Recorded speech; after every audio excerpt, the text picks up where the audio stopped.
J. Cole, I got a question for you, pal. And before I even ask that question and do what I was about to do with this video, I just realized that Port Antonio just got worse again. How some get worse twice? With everything we just found out about Drake, Port Antonio just got worse again. But anyway, did J. Cole know that Drake was botting these streams in this fashion, bro? Because if he did, there's a conversation that we probably gonna have here. All right. And the reason why I wonder if he did is because of this verse, a verse that really is well known. You feel what I'm saying?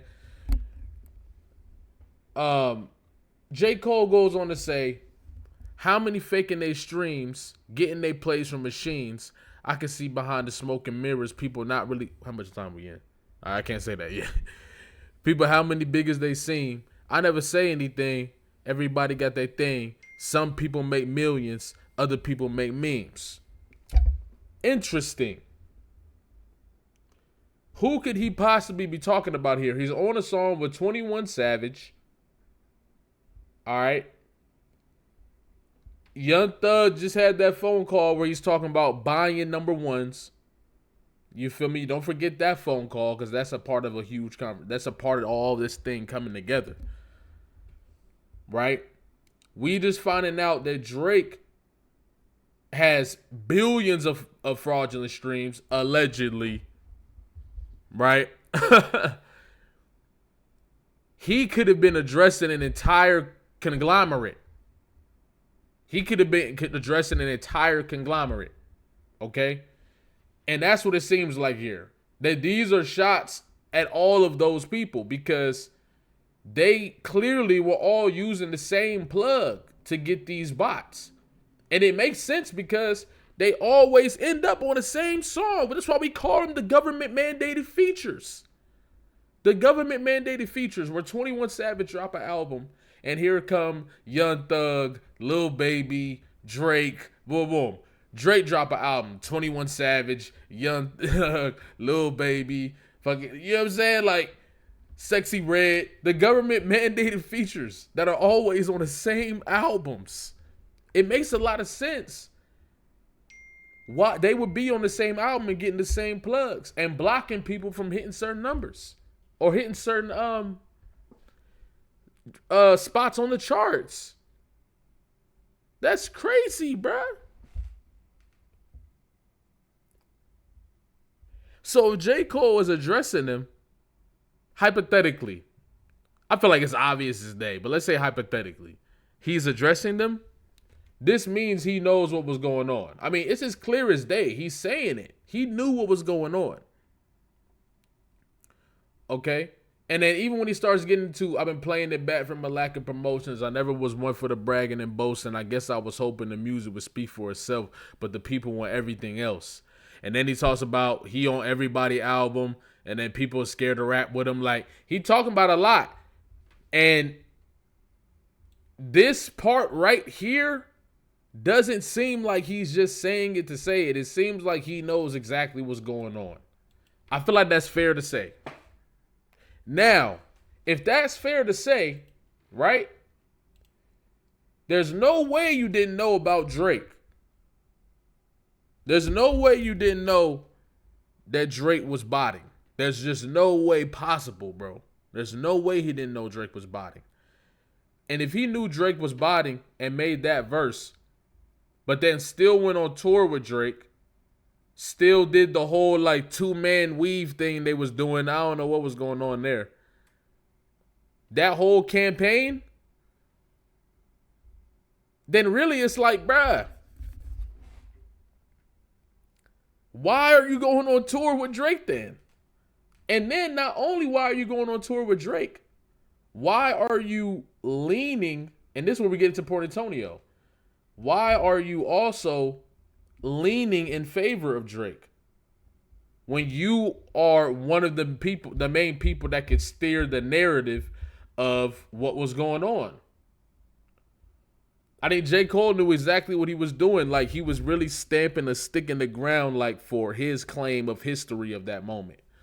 You feel what I'm saying? Like, which is respectable. That's fine. But the way he went about it, it just all comes back interesting because it's like, it's looking like Drake is the supreme botter, the bot lord. It's seeming like Aubrey Graham is the bot lord, like the king of all bots. Like, real talk. And I also find it ironic that as a Kendrick Lamar fan, you'll be called, they say you a K-bot, but the whole time, you feel what I'm saying? It's like, this shit crazy. But that's the only thing I wonder is like, if you knew, why'd you do the tour with him? Why'd you do all this different stuff, right? And that's not to criticize, so to say. It's really a genuine question. You see what I'm saying? Like, because I don't understand. I can firstly understand if you just doing business, right? You just doing business, whatever. If you want to do business with the guy, okay. You doing business with the guy, okay. You feel what I'm saying? It's an opinion on that is whatever. That everybody gonna have their opinions on that. The reality is, if you doing business, okay, you doing business, but then it's like, why rap it? You feel what I'm saying? Why rap it? At that point.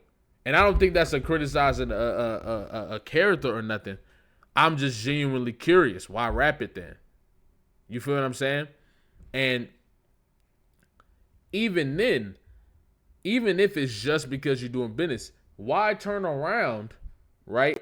And then in the midst of the bot narrative being spun, you spin it kind of away from Drake almost.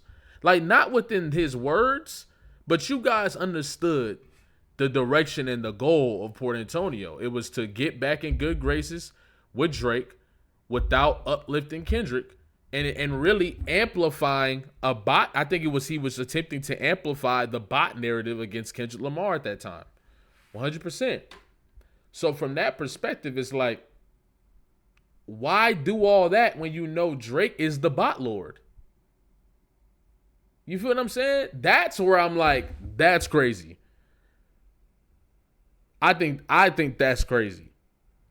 To know that Drake is the bot lord and still, that's crazy. That's crazy, bro. That's just how I feel. You feel what I'm saying? It's just like, what is the objective there? Unless it's just like, I just want to get Kendrick out the way so bad, it's like, whatever. You feel me? If that's what it is, then but it's like, damn. And don't even get started when we start talking about this damn. Let's go and examine this song real quick, these verses.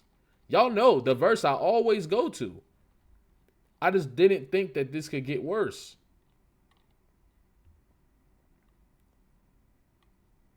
Where is it at? Right here. They instigate the career because it's profitable, but singing Stop the Violence tunes with dudes in hospitals. I pulled the plug because I seen where that was about to go. They wanted blood, they wanted clicks to make their pockets grow. They see it's fire in my pen, they think I'm dodging smoke. I wouldn't have lost a battle dog, I would have lost a bro. So,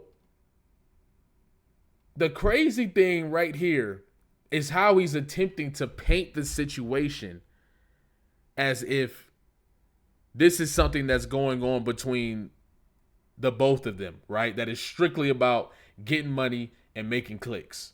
You feel me?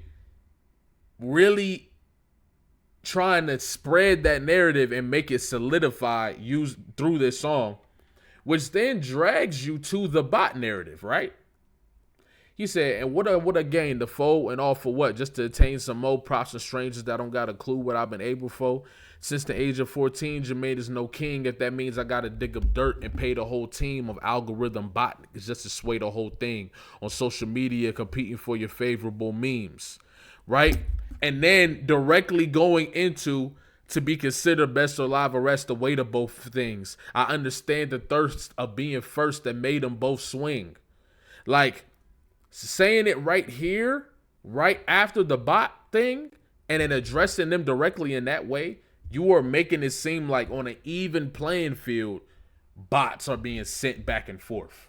That's what is being that is really what's being kind of stated here. And that's without context. Now, when you go back in context, this was during the time that the accounts that are really OVO operated pretty much were pushing propaganda saying that Kendrick was botting. That's when this song dropped.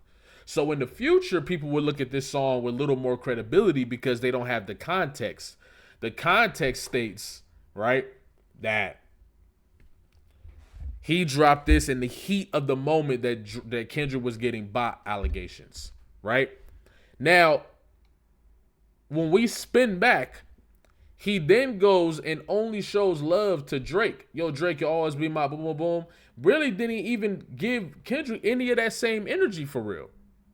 You feel what I'm saying? He say my friend. He mentioned my friends went to war and I walked away with all their blood on me. But you feel what I'm saying? J. Cole isn't really giving Kendrick no really like isolated love in that sense, and he's really doing it for Drake in this moment. And that makes you think, right? It's like if you knew he was botting, and you know what I'm saying? I mean, J. Cole did say that everybody got their thing. He did say that. But you can tell that top of that verse is sent with, you know what I'm saying, an attempt to you see what J. Cole was doing with that verse. Like, and he's good at that with these bars. And that's why I think without the context, this song looks a certain way. With the context, it looks a completely other way. And I think J. Cole was trying to take control of that moment and really spin it, the heat on Kendrick some more. And that just makes you wonder, if you knew that Drake was the bot lord, then why the hell were you doing that? Why were you leaning in favor of Drake? It's not even like you got to lean in favor of anybody. But I'm saying, if anything, leaning in favor of Drake is confusing. You feel what I'm saying? I don't understand that. But yeah, it's a lot of things that I don't really understand about what J. Cole was doing at this point. You feel what I'm saying? And bro, I'm not gonna lie, I got this feeling that, like, I could be wrong, but I just got this feeling that at some point we might get a battle. I don't know. I just got a feeling it might happen. Like, Kendrick might, I don't know. Because y'all think Kendrick, I'll be wondering, does Kendrick let J. Cole slide? Like, I think Kendrick been sending shots on GNX, but does he let him slide? I think a lot of the bars infer that he might not let him slide, bruh. I feel like there might be a point where Kendrick come out and try to put pressure on J. Cole, just like he put pressure on Drake, and force him into a battle. Because I don't know. I don't see how Kendrick, I don't know. Because this is an attempt to, if in 10 years from now people hear this without the context, it's going to be, you feel what I'm saying? So I don't know, bro. I don't know. And before I even get out of it, it's like the same thing where, like, I always had my criticisms and skepticisms or whatever of artists or whatever, right? But with J. Cole and Drake, before the battle, like, you have these thoughts and you have these comments, but nothing fully super concrete is solidifying these comments. And I'm saying concrete to where only people who are refusing to see are saying that it's wrong. You feel what I'm saying? So I feel like right before the battle, it's like you might have these ideas of them, right, based on the things that they doing, but it's nothing concrete. You feel what I'm saying? So you in a limbo of like, okay, I'm still, you feel me, J. Cole, I'm still listening to some of the songs. J. Cole be getting off, boom, boom. But in my mind, I'm like, I just can't really see J. Cole really getting busy with anybody. Like that's just how I always felt. Like, and it's the same thing with Drake. Drake is tied to as a kid. You see what I'm saying? I'm listening to Drake. You feel me? So when it come to Drake, Drake had a lot of moments. Well, I'm sure for some of y'all too that are probably around my age, Drake had a lot of moments when we thought he was writing his music, where he was creating moments in people's lives. You see what I'm saying? When you going through high school and you hearing these songs and boom, boom, boom, he's creating these moments. So it's like you see the things that are being said and you see the accurate boom, boom, but it's not concrete. So it's like you see the way he moving with the way with Kendrick. You feel what I'm saying? The way he all the way from the Control, the Angie Martinez interview, all the way from Control. You feel what I'm saying? You seeing how he moving. You seeing how he moving with, you know what I'm saying, the allegations and all that. And it's like there hasn't been enough to really solidify it and concrete it. So you have this side, but you still got love, or you still got, you feel what I'm saying? But once the battle really took place, all of that stuff opened up. Because now you get tailor-made. Now it's like, oh, confirmation. Because you get tailor-made. You take Tupac, a dead man's voice, a dead legend's voice, Snoop Dogg, without his permission, I think. Hopefully without his permission. And then you go shoot at a West Coast artist. That right there, as somebody who loved Tupac, that's when it was like, oh yeah, nah.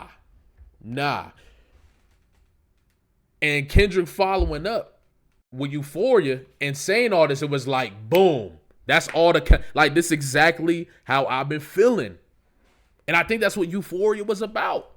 It was about really putting the spotlight on it and say, bro, we've been letting people slide when it comes to the hip hop rap industry. We've been letting Drake slide. We've been letting Cole slide. We've been letting it slide. And of course, Drake and Cole sliding in completely different ways. J. Cole, more of the rapper per se, just in general. But I also got, you know what I'm saying? I believe what Kendrick was saying in Meet the Grams. So the battle really opened the doors for the things that I felt about J. Cole and I felt about Drake. I never felt like J. Cole would really get busy with anybody. Like, just genuinely, J. Cole was never like that crazy to me. You feel what I'm saying? So J. Cole and Kendrick was like, yeah, nah, I think Kendrick's going to pack him up. And when he dropped 7 Minute Drill, was like, yeah, that's confirmation. This is not it. This is not going to do it. Talk about warning shots and backing niggas down and back with the pound. I'm like, yeah, nah. Kendrick about to pack him up. And then he apologized, which confirmed my other ideas or theories that I had about J. Cole. So the battle really put a spotlight on all of this stuff. And these lawsuits and all this different stuff is putting the spotlight on all of this stuff too.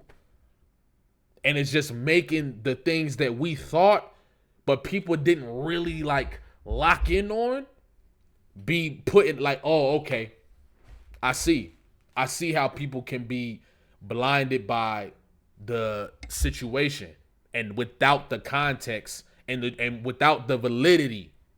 You see what I'm saying? Like, it could be like that. So from that perspective, you look at these songs like Port Antonio, First Person Shooter, all of these songs are aging differently.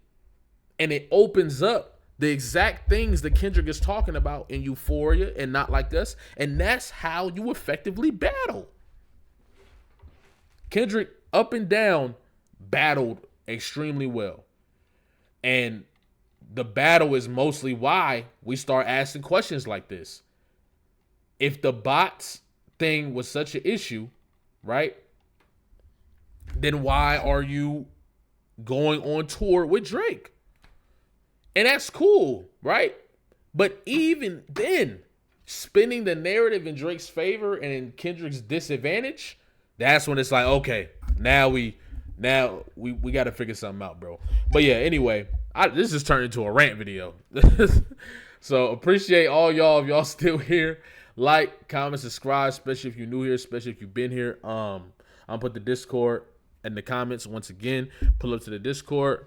And get your shirts down below. Click on your shirts. Like I said, I'm about to be delivering on Wednesday. So, you feel me? I'm about to be sending them out on Wednesday. So, grab your shirts.